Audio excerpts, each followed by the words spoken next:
प्रदेश में नगर निगम के दूसरे चरण के चुनाव में दो बड़े उलटफेर हुए। एमपी बीजेपी अध्यक्ष वीडी शर्मा के क्षेत्र कटनी में बीजेपी की बागी निर्दलीय उम्मीदवार प्रीति सूरी जीत गई, तो वहीं केंद्रीय मंत्री नरेंद्र सिंह तोमर के गढ़ मुरैना में भी बीजेपी का किला ध्वस्त हो गया। ज्योतिरादित्य सिंधिया के गढ़ ग्वालियर में भी 57 साल बाद कांग्रेस का परचम लहरा गया।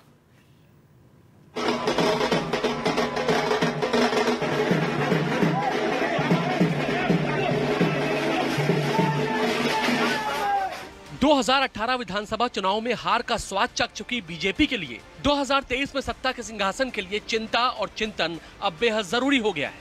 1.5 साल पहले हुए सत्ता के सेमीफाइनल वाले 2022 के इस नगरीय निकाय के लिटमस टेस्ट में बीजेपी कुछ हद तक फेल साबित हुई है। इसकी वजह है साल 2015 में जिस बीजेपी ने सभी 16 नगर निगम में अपने महापौर के जरिए झंडे गाड़ दिए थे, वो 2022 में इस नगरीय निकाय चुनाव में 16 में से 7 नगर निगम सीट खो चुकी है। बावजूद इसके बीजेपी खुद को मजबूत मान रही है। आज के परिणाम हो या उस दिन के परिणाम हो, इसमें मतदान प्रतिशत 48 से 14 पे आ गया कांग्रेस का। जो गिरा तो नीचे औंधे मुंह गिरा, जैसे शेयर बाजार में शेयर गिरते हैं ना, ऐसे औंधे मुंह गिरे। आप अकेले एक परिणाम को नगर पालिका महापौर से उससे आंक नहीं सकते। हमारे लगातार वार्डों में तो मतदान वो हमें कर ही रहे हैं ना, इसका मतलब भाजपा का मत तो हो ही रहा है कहीं ना कहीं।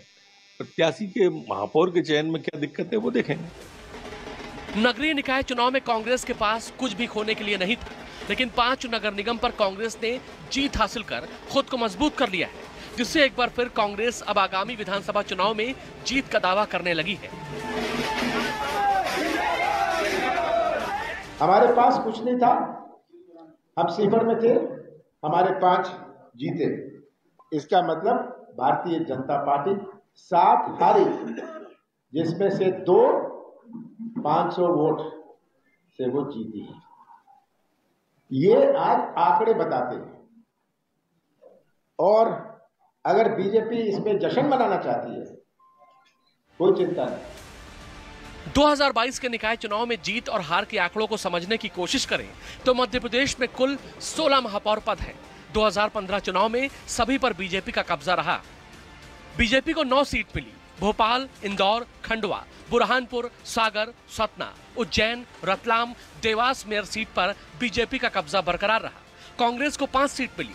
जबलपुर, छिंदवाड़ा, ग्वालियर, रीवा और मुरैना में कांग्रेस ने बीजेपी से मेयर की सीट छीन ली। आम आदमी पार्टी को 1 सीट मिली। सिंगरौली में आम आदमी पार्टी ने पहली बार मेयर सीट जीती। निर्दलीय को 1 सीट मिली। कटनी में बीजेपी से निर्दलीय ने सीट छीन ली। हालांकि बीजेपी नगर परिषद नगर पालिका में जीत के आंकड़ों को मानकर खुद की पीठ थपथपा रही है। आंकड़ों के आईने में देखें तो नगर निगम महापौर में 16 में से 9 पर बीजेपी की जीत हुई। नगर निगम बोर्ड में 16 में से 11 पर बीजेपी की जीत हुई। नगर परिषद में 225 में से 190 पर बीजेपी को जीत मिली। नगर पालिका में 76 में से 57 पर बीजेपी को जीत हासिल हुई। नगरीय निकाय चुनाव में केंद्र से लेकर राज्य के बीजेपी दिग्गजों के किले ध्वस्त हो गए। चाहे केंद्रीय मंत्री ज्योतिरादित्य सिंधिया हो या केंद्रीय मंत्री नरेंद्र सिंह तोमर या मध्य प्रदेश बीजेपी अध्यक्ष वीडी शर्मा या फिर खुद सीएम शिवराज सिंह चौहान, जिन्होंने सबसे ज्यादा ताबड़तोड़ सभाओं और रोड शो में कोई कसर नहीं छोड़ी थी, लेकिन चुनावी नतीजों ने दिग्गजों के किले में सेंध लगा दी।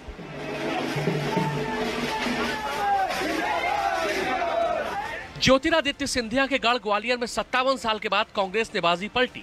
कांग्रेस की महापौर प्रत्याशी शोभा सिकरवार ने जीत हासिल की। केंद्रीय मंत्री नरेंद्र सिंह तोमर के गढ़ मुरैना में महापौर पद पर कांग्रेस ने कब्जा किया।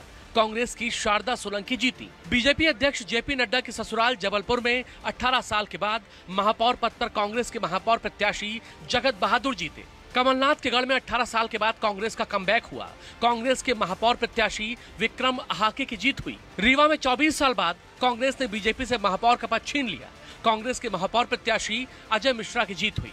मध्य प्रदेश बीजेपी अध्यक्ष वीडी शर्मा के संसदीय क्षेत्र खजुराहो के इकलौते नगर निगम कटनी में बीजेपी के बागी निर्दलीय प्रत्याशी प्रीति सूरी की जीत हुई। सिंगरौली नगर निगम में पहली बार आम आदमी पार्टी ने दमदार एंट्री की। आपकी महापौर प्रत्याशी रानी अग्रवाल ने जीत हासिल की। बहरहाल मध्य प्रदेश में 5वीं बार सत्ता में आने का सपना देख रही बीजेपी के लिए महापौर पद के नतीजे सपने पर पानी फेर सकते हैं।